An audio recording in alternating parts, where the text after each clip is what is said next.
3 piece இருக்கு. ஓகேவா? saree பிடிச்சிருந்ததுன்னா ஆர்டர் பிளேஸ் பண்ணிக்கோங்க. அதுக்கப்புறமா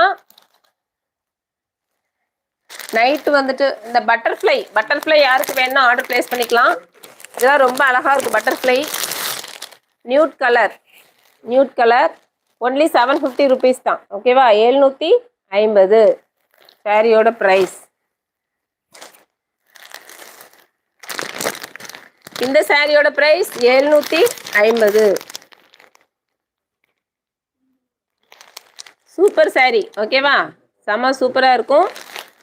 நல்ல ஒரு அழகான ஒரு கிராண்ட் லுக் இருக்கும். அப்படி கட்டினீங்கன்னா அவ்வளோ ஷைனிங்காக சூப்பராக இருக்கும். கலர்ஸ் இதில் வந்து ஒரு 5 கலர்ஸ் இருக்கு. வேணும்னா ஆர்டர் பிளேஸ் பண்ணிக்கோங்க. லைக் பண்ணிக்கோங்க, ஷேர் பண்ணிக்கோங்க, சப்ஸ்கிரைப் பண்ணிக்கோங்க. இது ஒரு ஆனியன் பிங்க். ஓகேவா? Onion pink with lavender mix ஆன மாதிரி இருக்கும். இது பியூர் லாவெண்டர் கலர். செம்ம சூப்பர். பார்த்தீங்களா எவ்வளோ ஷைனிங்காக இருக்குன்னு? செம்ம சூப்பர்.